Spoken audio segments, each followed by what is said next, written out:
Comment করে, অনেক সময় দেখি অনেক উত্তেজিত হয়ে, অনেকেই তো অনেক বাহাবা দেয়, ভালো প্রশংসা করে। বিশেষ করে আমি দেখি যে বিদেশিরা, বিদেশিরা অনেক সাপোর্ট করে, অনেক ভালো ভালো কমেন্ট করে, বিদেশিরা অনেক ভালো, যারা বাংলাদেশের থেকে। আমি তাদেরকে সেলুট করি। তারাও বাঙালি কিন্তু তারা প্রবাসী।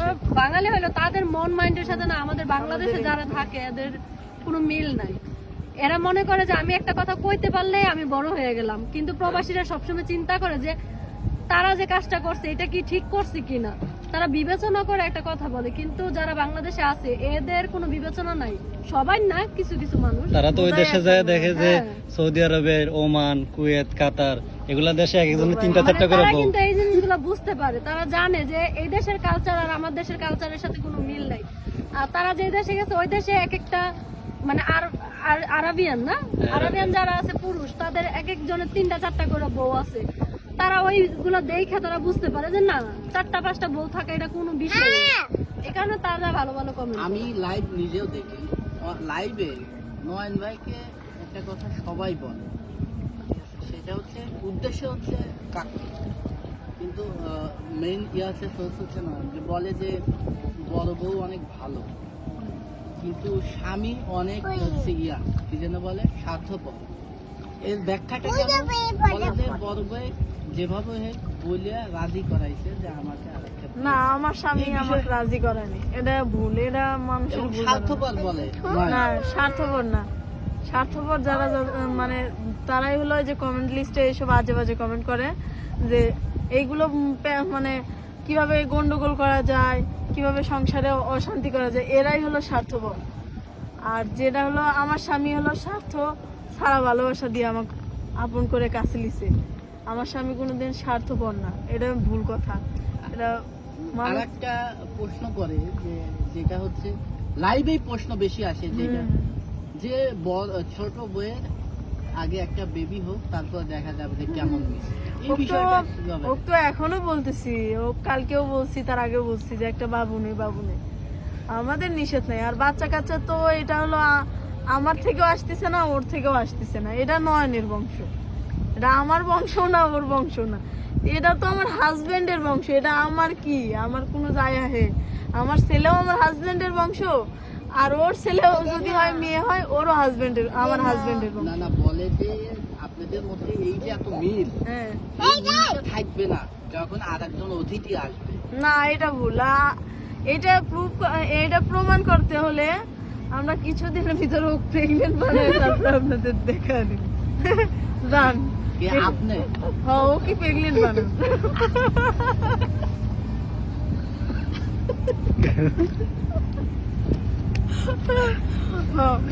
1 বছর যাক, তারপরে দেখবেন যে অনেক সুন্দর একটা বেবি হয়েছে, মানে আমার হাজবেন্ড আর হলো আমার সতীন তো অনেক সুন্দর, তাদের বেবি অনেক কিউট হবে, তো সেই হিসাবে আপনাদের প্রুফ দিয়ে দেবো, বুঝছেন?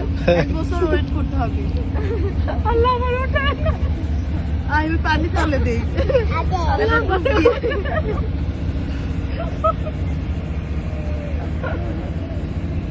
এগুলো কি বলিস? এটা ভালো না,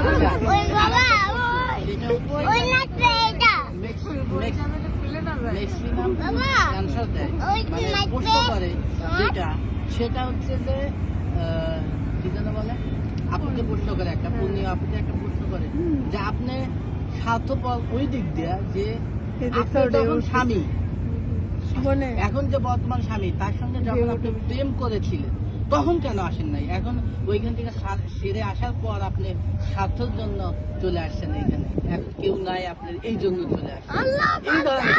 আচ্ছা, এখানে স্বার্থের কিছুই না। মানে আপনি একটা প্রশ্নের আগে আনসার দিবেন যে কেন আগে আসেন? আগে আসি না, আগে এরকম সিচুয়েশন ছিল না আসার মতো। ওইটা নয়নও দেখাইতে পারে না, বিয়ের আগের কথাই বলতেছি। ওই সময়টা ওরও ওরকম জোর দিয়ে একটা কথা বলার মতো সাহস ছিল না, আমার দিক দিয়েও ছিল না। আমরা চাইলে একটা কিছু করবো, কারণ ওই বয়সটা এখন যতটা আমরা বুঝি, বা ওর একটা সংসার হয়েছে, ও দায়িত্ব জিনিসটা বুঝে, তখন কিন্তু ও অতটা বুঝতো না, বা আমিও বুঝতাম না। ভালোবাসি এটা বুঝতাম যে আমি ভালোবাসি, ও আমার ভালোবাসে। আমাদের মধ্যে যদি এখনের মতো এরকম থাকতাম আমরা, অবশ্যই আমরা নিজেদের একটা সিদ্ধান্ত আমরা নিতে পারতাম। তখন সিদ্ধান্ত নেওয়ার বয়স ছিল না। যারা ফ্যামিলি হয়েছে যে বলছি, ফ্যামিলি বলছে না, এটা হয়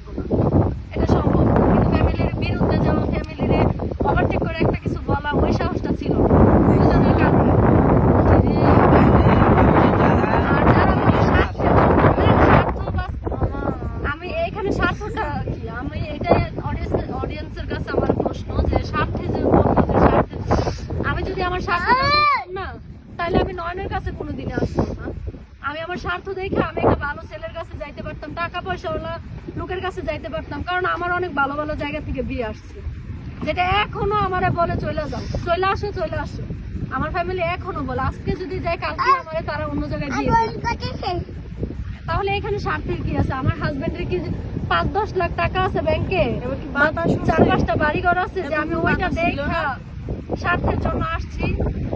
এখানে স্বার্থকে কোনটারে বলে? মানুষ স্বার্থ ওইটাই বলে যে এটা হচ্ছে মনে করেন টাকা পয়সা দেখা, তার একদম প্রপার্টি দেখা যদি আমি আসতাম তাহলে এটা স্বার্থের জন্য আসছে। আমি তার বউ দেখা, বাচ্চা দেখা, সবকিছু দেখে আসছি, এটাকে আমি স্বার্থের জন্য আসছি। আবার আরেকটা কথা হয়েছে, যদি আমি স্বার্থের জন্য আসতাম আমি কাকুলিরে খেদাই দিতাম, কাকুলিরে খেদাই দিয়া তারপর আমি আমার স্বার্থ হাসিল করতাম। আমি কিন্তু এটাও করিনি। আমি কাকুলিরে রাইখা তার বউ তার কাছে রাখছি, তার সন্তান তার কাছে রাখছি, আমার জায়গাটাও আমি বুঝে নিচ্ছি। এখানে আমি স্বার্থবাজি কিছুই করিনি। কিন্তু সর্বশেষ কি হয় লাস্টে, মানে আমি যে স্যাক্রিফাইস করছি এটার কোনো মূল্যই থাকে না, মানুষ শুধু আমার এই গালি দেয়। ভাই গালাগালির কি আছে এখানে? আপনারা আপনাদের বিবেক দিয়ে ভাবেন না, ভাবলেই কিন্তু আপনারা আমারই প্রশ্ন করা লাগে না, আপনারা আপনাদের প্রশ্নটা খুঁজে পান। যা আমি চাইলেই কিন্তু ভালো জায়গায় বিয়ে করতে পারতাম, করি নাই। আমার কাছে মনে হয়েছে যে তার কাছে আসা না ঠিক, আমার কাছে ঠিক যেটা মনে হয়েছে আমি তো ওইটাই করছি। এখানে স্বার্থের কিছুই নেই। যারা এই ধরনের কমেন্ট করতেছে তাদের উদ্দেশ্যে কিছু বলার আছে? তাদের উদ্দেশ্যে আসলে কিছু বলার নাই, তারা তো ভাত খায় না ঘাস খায়। যারা ঘাস খায় তাদের মাথায় তো গুলো থাকা সম্ভব না, গোবরই থাকবো। তো তারা তাদের গোবরের মাথা দিয়ে যা আসতেছে তাই বলে, এখানে তার কিছু বলার নাই। যুগ যুগ ধরে মানুষ 2টা 3টা 4টা করে বিয়ে করে আসে, এটা- আপনাদের বেলায় এত সমস্যা? এইটাই তো কথা যে যুগ যুগ ধরেই কিন্তু মানুষ 2টা 3টা 4টা বিয়ে করতেছে। তো আমাদের বেলায় এসে কেন এত সমস্যা? হ্যাঁ, আমি সংসার ভাঙছি, সংসার ভাঙে কি লেগে আসলাম, আমি আমার স্বার্থ দেখলাম, আমি আরেকটা মেয়ের জীবন নষ্ট করলাম। কেন জীবন নষ্টটা কিভাবে করলাম ভাই? জীবন নষ্ট আমি তখনই করতাম যখন তার হাজবেন্ডের কাছ থেকে সরাই দিতাম। ওইটা হচ্ছে জীবন নষ্ট করা, যে কাজটা অধিকাংশ মেয়েরাই করে। বড় বউরা খেদাই দিব, খেদাই দিয়ে ছোট বউটা মানে সবকিছু জুইলে বসবো। আমি তো ওইটা করি নাই।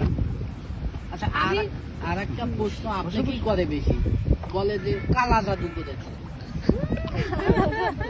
মনের জাদু হচ্ছে সবচাইতে বড় জিনিস, যে জাদুটা আমি আরো 13 বছর আগে আমার জামাইরে করছি, ওই জাদুটা এখনো আছে, বুঝছেন? কালা জাদু কোনোদিনও সংসার টিকাইতে পারে না। যদি কালা জাদুর সংসার হয় না, হাইস্ট 6 মাস না 3 মাস থাকে না কালা জাদুর প্রভাব। 3 মাস পরে দেখবেন ছাড়াছাড়ি হয়ে যাবে। আপনাকে 3 মাস হয়েছে? অলরেডি এই যে 3 মাসে পড়ছে, তো 3 মাস চলতেছে। এই মাস পরে, তার মানে এই মাস পরে যদি টিকে থাকে তাহলে হ্যাঁ, কালা ধরে জাদু নিচ্ছি করিনি। কালা। তার মানে এখন রিক্সা আছে রেড জোন। না। এই কালা জাদু প্রশ্নটা বলতে কোনো বেশি কিছুই নেই, এগুলো হচ্ছে বড় ভাবির কাছে সবাই প্রশ্ন মূর্খ করে যারা যে এরাই এই বিশ্বাস ভাবিকে ছোট বউ কালা জাদু করেছে। আমার আমি তো এমনি খাইলি আর কি জাদু করি। হ্যাঁ, আমার সতীনের খালি জাদু তাবিজ করতে করছি, কি মন দিয়ে সতীনের কিন্তু আমি তো ফ্যামিলির কাজ- তাবিজ করছি, জামাইরে তাবিজ করছি, জামাইয়ের ফ্যামিলির তাবিজ করছি, শুধু আমার ফ্যামিলির করতে পারিনি। দুঃখজনক। দেখেন, আমি এত জাদু জানি কিন্তু আমার ফ্যামিলির জাদু করে বশ করতে পারলাম না। তাহলে আমি কেমন জাদুকর? আমি আমার অডিয়েন্সেরও জাদু করে বশ করে লাইছি, কিন্তু আমার ফ্যামিলিরে পারি না। আচ্ছা, আবার অনেক সময় দেখা যায় লাইভে আপনি বেশি কথা বলেন, আপনি বেশি হাসেন, সে কথাই বলে না, মন খারাপ করে থাকে। এটা কারণ কি? মানে ও আছে না বেশি একটা কথা বলা পছন্দ করে। আপনি এই যে দেখেন, আপনি তো ভাইয়া দেখতাছেন যে ও কি পরিমাণ কথা বলে, কি পরিমাণ হ্যাঁ, দুষ্টামি হ্যাঁ। করতেছে, কি লাইভে পরিমাণ কেন হাসতেছে। কেন থাকে? কিন্তু ভিডিওর মধ্যে হয় কি ও নার্ভাস হয়ে যায়, বা লাইভের মধ্যে ও নার্ভাস হয়ে যায়, কথা কয় না। এইটাই মানুষ ভাবে কি যে মন থেকে বড় বউ মানে নেই গে, এই কারণে তার মন খারাপ। আর আমি তারে কথা বলার সুযোগ দিই না ভাই। আমি যে কথা কইতেছি ওকে আমার আটকে রাখছে, আর এখন যদি ও কথা বলে আমি কি ওর আটকে রাখবো? কারণ মুখ কি কখন আটকানো যায়? ও নার্ভাস ফিল করে, ও কথা বলে না, এটাও কি আমার দোষ? আচ্ছা ভাই, একটু আপনি এই একটা খুব আবহাওয়াটা খুবই ভালো, একটা গান শুনুন। এই আবহাওয়া মানে মারাত্মক আবহাওয়া, দুজন মিলে একসঙ্গে দরকার ওই গানটাই আবার শুনুন, যদি না মনে থাকে। আমার ভেতর খুব হ্যাঁ, এই গানটা মানে খুব হৃদয় বেঁচে গেছে, আবার শুনবে এই গান। আমি ভাবির হাতের কি কয় আচ্ছা, ভাবির ওইটা হাতের- ভাবির হাতে রান্না খাইবা ভাবির হাতে এই জন্যই তো কথা কমে চাইলে আচ্ছা এই গানটা এই জন্য গাইসরা বুঝেন না তো, খালি বলেন যে বড় বউ মন খারাপ করে কথা থাকে কেন। আমি কথা বললেই উল্টা কথা বলতে জড়ায় যায় কথা বলতে। যাই ওই গানটা আবার না বড় বউ যদি কথা কয় ছোট বউরে বাস দিতে পারবেন না। হুম। তো বড় বড় মুখটা বন্ধ থাক, আপনারা যত পারেন বাস দিয়ে দেন। এটা ঠিক। আমি আর কথা যাই, কইতে যাই। পারলাম কারণ না। আমার সতীন যদি খেপে না কিছুই মানবো না, কি আর লাইভ কি আর ভিডিও। এটা লাইভে সব উল্টাপাল্টা করে লাগলো। লাইভে কথা এত লাইকে জানবেন এই কারণে আমার সতীন খুব কম কথা বলে। না, লাইভে অনেক সময় দেখি তো থামানো যায় না, দুইজন লেগে থামাতে হয়। কেন? না সত্যি কথা যেটা, আমার শুধুই সতীন খালি আমার সব ও যেমন কিন্তু চুপচাপ রাগী। তেমন রাগী। ওরে যতটা একদম নীরব দেখতেছেন, আর ও যদি রাগে সব ধ্বংস। কাউরে চিনে না মানে ওর কে বাপ মা কারণে ওর চিনবো না, স্বামী কে কেনা ওর কারণে দেখার দরকার নেই, ও হইছে একলাই 100। আপুর কণ্ঠে সেম গানটাই শুনবো। এই গানটা কেমন আমার লাগে। আরে কেমন লাগবে না, ওই গানটা দর্শক কত 200 মানুষ লাইভে ছিল, 200 ম্যাক্সিমাম মানুষ যে গানটা আবার চায়। আমি এই গানটা করবো, তারপরে এই গানটা করবো। আচ্ছা বলে আচ্ছা ওইটাই তো, যেটা কই খোদার মন গেছে ওইটাই। ও কি হিও বন্ধু কাজল ভোমরা রে, কখন দিন না শিবেন বন্ধু কয়া জান রে। ও কি হিও বন্ধু কাজল ভোমরা রে, কখন দিন শিবেন বন্ধু কয়া জান রে, কোন দিনে শিবেন বন্ধু কয়া জান রে। তারপরে আর পারি না। যদি বন্ধু যাবার সাথ ঘরের গামছা থুয়া যান রে, বন্ধু কাজল মোরা রে, দিনে আসিবে বন্ধু কয়া জান রে।